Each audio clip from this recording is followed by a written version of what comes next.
this life ain't fair. And I know that you're going nowhere. Well, don't blame me for what you've done, because I know that you are having fun. Welcome to the Clarified Realty Podcast, exposing the real estate secrets your agent doesn't want you to know. Here's your host, Tom Clary. Well, don't you just walk away. That's when I'll say. Welcome to the Clarified Realty Podcast. My partner in crime, Mr. Ron Bruno, will not be joining us today. It's just going to be you and me, and that's all right. Today's podcast is going to be a little different, and I hope you'll indulge me. It's going to be a little bit briefer than usual because I don't want to belabor what I'm going to say, but I think it's incredibly important for those who are thinking about buying a home to consider. First-time home buyer, even if you've already bought a house, but it's been a while. Basically, it all gets distilled into one single question. What the hell are you waiting for? I mean, seriously, this is not a joke. I'm being dead serious. When we look at forecasts over the next year, we know that prices are only going to go up. Inventory is still pretty low. And guess what? Interest rates on mortgages are only going to go up in the foreseeable future. They're still historically low, but they're rising, and it's getting more expensive to get money. From this very moment until as far as I can see, going out and buying a house is only going to get more and more expensive. That's just math, folks.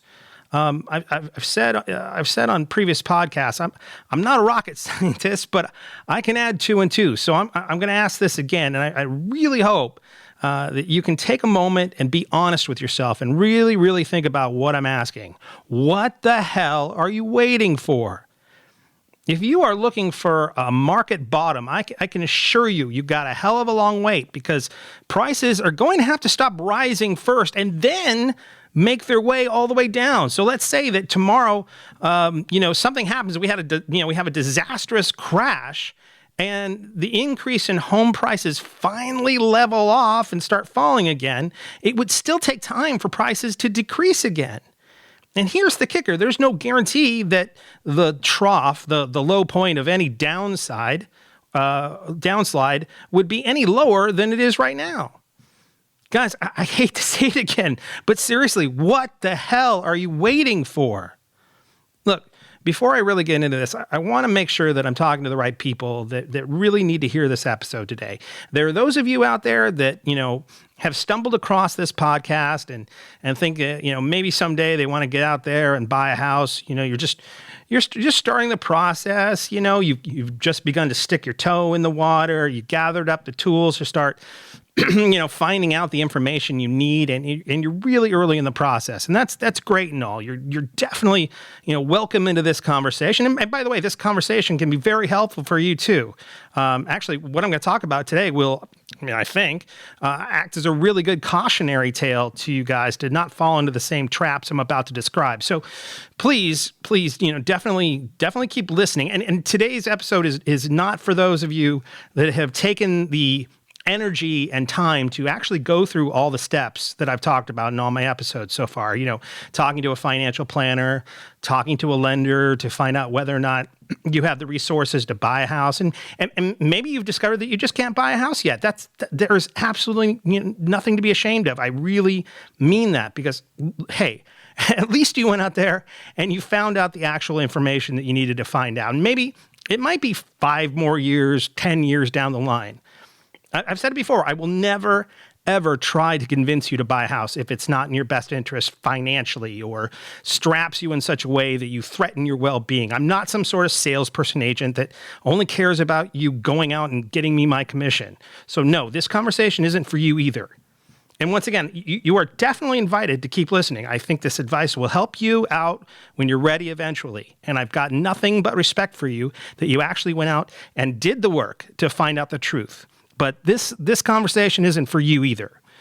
This conversation today is for all those folks who know deep down inside that they really do want to buy a house, but are stopping themselves for some reason or another. they have not made a single move to find out if they can buy a house, or worse yet, have done the work and found out that they can buy a house, but are still sitting on the sidelines looking for the quote unquote right time to jump, which between you and me is really no time at all. They just sit there watching HGTV, cruising Zillow for open houses over and over, but they never ever pull the trigger. There's always some really good reason or some stupid article that spooks them, and they go back into their rented caves and always wish that they could make the jump they really want to make. So no, today we're going to talk about some reasons about why some folks decide to wait, to put their totally obtainable dream of buying a house on hold. And it can't be that they don't have the resources to do it, because either they have no idea what resources it will take, or they do have the resources and still are frozen into inaction by certain beliefs and irrational fears. Look, we've discussed fear here before, being afraid of the home buying process. It cripples people. But what are some of the specific fears that these people experience? And are there any ways to counter them? Well, if you listen to episode number 1, you know that my global general answer for this question is educating yourself. The more you know about something, the less afraid you should be of it. If I'm a general of an army and I've studied my adversary, I've got a pretty good idea what they're going to do on the day of battle.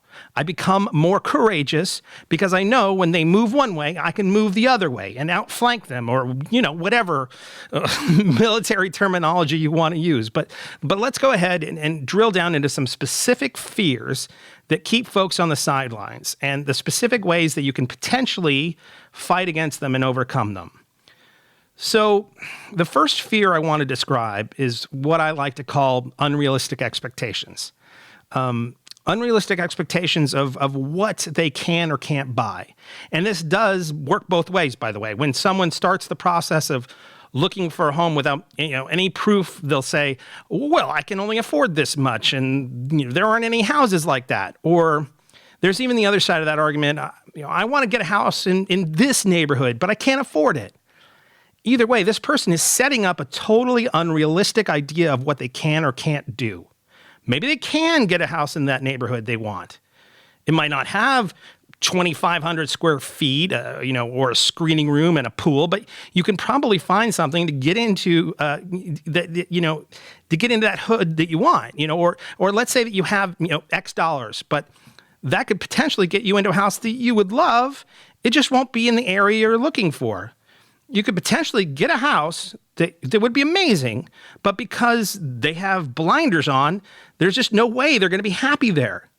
The expectation just doesn't match reality. So the fear here is what? Well, I guess it's that you won't be able to get the most out of the perceived value of what you have in your pocket. Either that or the house you can afford could never be something you could want. Well, look, first off, don't whine at me if you haven't even done the homework to find out if the reality of what you can afford is what it is. Maybe you can find a short sale or a distressed property in that area that would maximize your money. You could find a house on the market that is on sale or at a discount for some reason. Maybe they need to move quick to get out of town, or maybe they got laid off and they can't make their mortgage. Maybe they're underwater, but they need to get out of there quick. And before you cross your arms and say, now, Tom, those things are few and far between, I say, oh, really? I see them every day. And even if they are, you're not going to look for them just because they're hard to find. They're not some sort of damn unicorn that doesn't exist. They're out there. And we might see more coming on the market soon if these HELOCs start to default like Ron and I spoke about a few episodes back. And by the way, we'll be speaking soon with an incredible short sale expert in a few episodes, Eric Petz. He'll be on an upcoming episode where we talk about how to find short sales and how to grab one. So definitely stay tuned for that. But I mean, this attitude is just so prevalent. It really exasperates me. Oh, I won't be able to get a yard. I wanted to have a little bit of grass. I understand that. There's nothing wrong with that, but maybe that's for the next house. For now, get yourself into something that you can afford and that you like, and then you can move up and on when you get some appreciation in that one. That's preferable to sitting and doing nothing in your studio apartment where the only grass is the little strip of public city sidewalk where the old lady in apartment 202 next to you takes her dogs out for a piddle once a day. Hell, if you're doing that, you don't have a lawn, you're flushing your money down a hole once a month. Speaking of money, a lot of first-time buyers have this feeling that it's going to take way too long to save up for a down payment. Like, to think about it isn't even worth it. They look at what they perceive to be this enormous wall of money that they need to climb in front of them, like it's insurmountable. But have you even talked to a real estate agent, a lender, a financial planner, like even once? Have you picked up a phone, dialed a number, and found out an actual fact, for gosh sake? What are you even afraid of? What's the worst that happens if you do that? You have a nice conversation with someone and say, no, thank you. But at least you made the call. And what do you think is going to happen? Let's say they look at your finances and then tell you that, you need to save up X in order to do it. Okay, X might be a few years down the line. You're going to have to start bringing your lunch to work and cut out your lattes from Starbucks. But there's a part of your brain that says, oh, wow, a few years? I'm going to have to do all this sacrificing? I mean, really? Eating lunch out of a bag and cutting back on some coffee is somehow sacrificing, suffering? Tell that to starving folks in other countries, right? But okay, you're going to have to suffer. But what if I do that and the market, takes an upturn or mortgage rates go up? What isn't it all for nothing? Hell no, it wasn't. Look, what's the worst case scenario there? You now have a bunch of money saved up. You can either choose to save up more to make it happen, a little bit later down the road, or you can keep the money you saved in the bank. Either way, you're still ahead. You didn't waste your time. But there are so many people out there that are just total wimps about making this sort of quote unquote sacrifice. Like they would rather pay monthly rent to some stranger than choose to stay in on a Friday night, as if that isn't a fair trade-off for obtaining something that belongs to you, where you gain equity and appreciation as you own it. Where you don't have to waste your money by handing it over to a landlord every month. It's absolutely ridiculous. Now, along the same line, there's an interesting thing I've been seeing lately, and this one is really fascinating to me. And I actually spoke to someone else in the industry recently, and they had been seeing it too. So I'm thinking that I'm onto something. I'm not crazy. Well, I'm crazy, just not about this. I keep on hearing from those in the 25 to 35-year-old category, the millennials, saying that they just can't afford the down payment, just like what I mentioned before. But what I'm seeing here are folks that are making pretty good money. I mean, yeah, they have terrible student loan debt, and they came into a job market that, let's just say, wasn't exactly robust. But there are those in this group that are definitely well-employed professional guys and girls. Even with these economic setbacks that they would, need to overcome, they really should be able to afford a reasonable down payment, or at least, start the saving process to get one. And the way they have their answer, already, like a bullet, already loaded into the chamber of a gun, it's always like they're using it as a blanket excuse, like some sort of a, get out of jail free card. So I was thinking, could there be some other thing that we haven't thought of? Like another reason where, someone would come up with an excuse rather than actually committing to finding a home to buy. And I think I may have figured it out. This age group corresponds almost perfectly with the folks who were growing up during the burst of the housing bubble. In all likelihood, they watched their family or friends' families lose their homes, actually lose their homes. They watched people get kicked out from the houses they lived in for years. They get ripped out.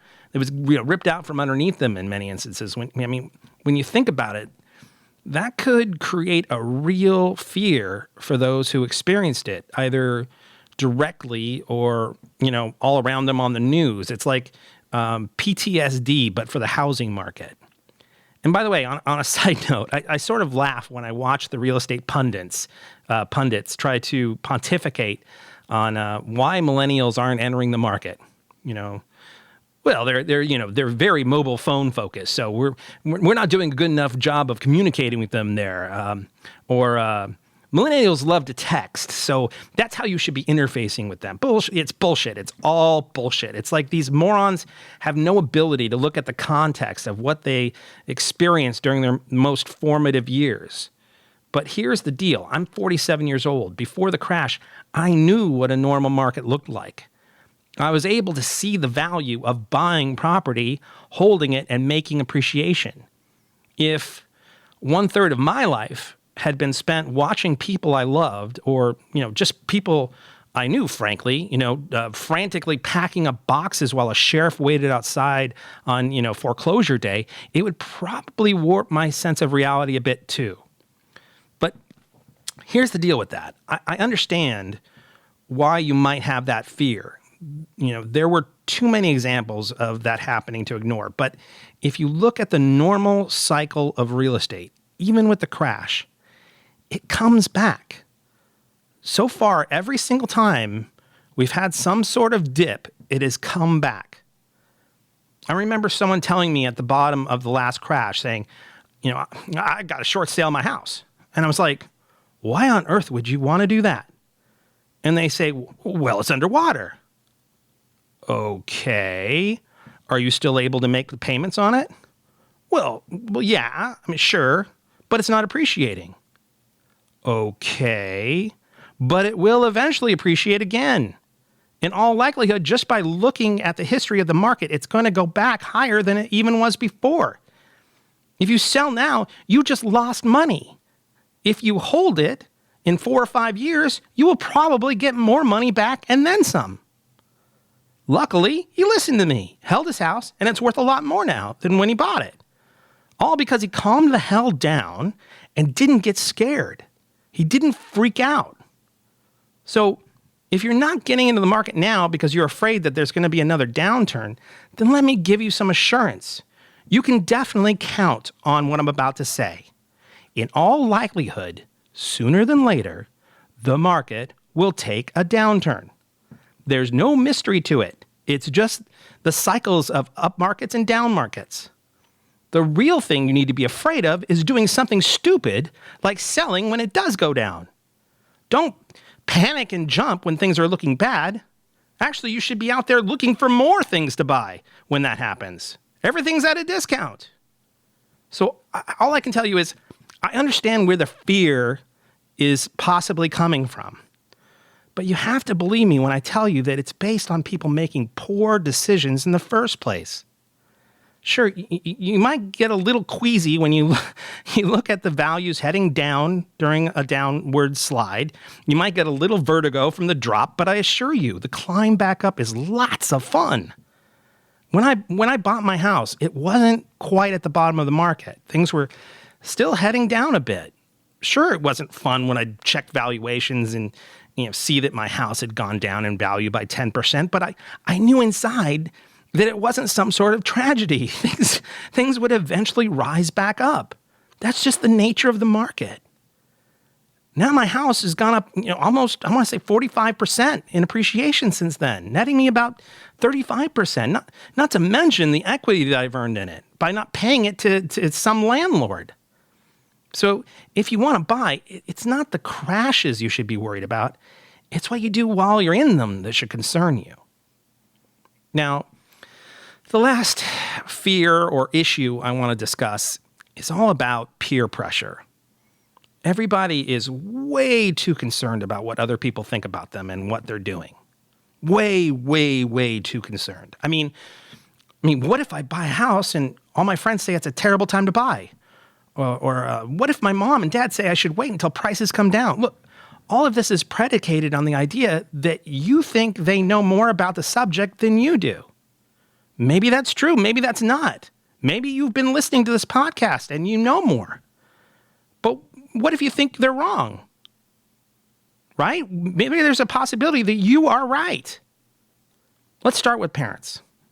All moms and dads, whether they want to admit it or not, have baggage that they've brought along with them.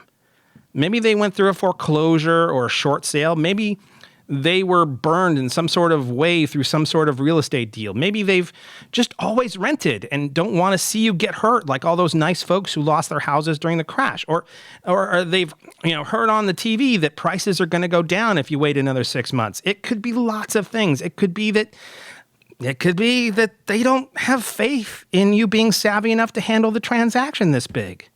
That might hurt a little to admit, but there's probably some truth there. Or they may not understand that you're already looking for properties at a discount because you're smart, because you sought out being educated about the subject. You're buying the house and not the market. And if you don't know what that means, I definitely recommend go back, listen to episode number 1 again. At the end of the day, God bless them, they really think that they are watching out for you. They don't want you to get hurt. But if you want to buy a house and you feel confident that it's the right financial decision for you, then you're going to have to tell them that it's a choice you need to make. Even if you do make a mistake, it's not going to be fatal. You can always go back to renting. You can. Look, chances are very likely that you won't get thrown out and have to live out of a box on the streets. Actually, there's more chances of that happening when you're renting because you're not in control of the situation. A landlord can come in and kick you out for lots of reasons. When you own your own house, not so much. So the best way to deal with the negativity from a parent, a mom, or a dad is to prove to them that you know what you're doing. Even if you fall on your ass, at least you tried. At least you gave it a shot. And you've probably learned an amazing amount through the process. And as for friends, nobody wants to be embarrassed in front of people they're close with. So if you stick your neck out and say something like, I think I'm going to try and buy a place, there's always going to be one person or sometimes a few of your friends that just want to put the kibosh on it. They are going to say really negative things. Oh, the market is so terrible. Why would you want to do that? Or, oh, that's nice, but you can't afford a down payment.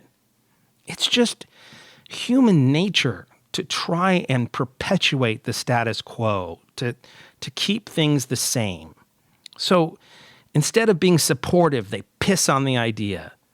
Well, that solves 2 things. First, if anything does go wrong, they can say to themselves, at least I hope they would say it to themselves, that's not a guarantee, that they were smarter than you. Oh, I saw that coming a mile away. The second thing they achieve is to keep you in check. If they can persuade you from making some sort of, move for yourself, they can protect their own sense of self and in an indirect way, the friendship as a whole. If you buy a home and they're still renting a 1-bedroom hovel, they perceive that as a threat to their status. If you start doing better than them, are you even going to be friends with them anymore? I'd like to think that it's totally a process that happens subconsciously, but unfortunately in some friendships, I'm not so sure. There's a very high likelihood in some relationships that it is just jealousy. Really, jealousy, pure and simple. And that's something that you probably wouldn't want to be associated with anyway. I know I wouldn't. That's just going to drag me down like an anchor, and nobody wants that. Just because they don't have confidence in you, that you have the knowledge and resources to make a good financial decision for yourself, that doesn't mean that you should suffer. You need to be able to stand up to them and say, look, you're my friend. If you don't understand what I'm doing, then at the very least, stay the hell out of my way. The best advice I can give to overcome this peer pressure or this fear of parents rejecting what you're trying to do is that you really need to set up a system of friends and relationships that are supportive and nurturing of what you're trying to do. These are people that see that you're not just irresponsibly throwing away money, but actually doing your homework, taking realistic steps to purchase a home of your own. They are folks that have been through the process and can assist you when things get a little tough. And trust me, they sometimes get tough. And the best way to really not be dragged down by this negative energy is to win. Pure and simple. Learn more than they know. Understand what you are doing backwards and forwards. You'll get your own confidence, and then you won't give a crap what anyone else thinks or has to say. At the end of the day, you have to live a life that you are proud of. The question really becomes, are you brave enough to do it? Well, that's about it for today. If you have any questions or comments, please don't hesitate to leave them for us on our Facebook page, facebook.com/Clarified Realty Podcast, all one word. You can email me directly at tom@clarifiedrealty.com. For more exclusive bonus content and advice between episodes, please check out our website, www.clarifiedrealty.com. Also on our homepage, you'll find links to helpful buyer and seller guides that can give you some great information for starting your home buying or home seller process. So definitely check those out. I'm on Snapchat, Twitter, and Instagram as well. My handle for all three of those are at Clarified Realty. I beg of you, please, please, please stop everything. Go and leave feedback. Please go leave feedback for us and reviews on iTunes or in the comments section on our page. My amazing theme song, Hey Now, is from the band Wolf. That's Wolf with 2 Fs, and please go check them out and like them on SoundCloud. They rock so freaking hard, the only thing they're afraid of is melting too many eardrums with all their killer songs. And just a little disclaimer, I'm licensed by the California Bureau of Real Estate. My license number is 01715353. The advice I give is only for properties located in the state of California. For all other states, please contact your local real estate agent or real estate professional. Well, that's about it. Thanks for coming by, everybody. I really mean it. And remember, the greatest thing you can ever do is make someone feel at home. Take care, and we'll see you next week.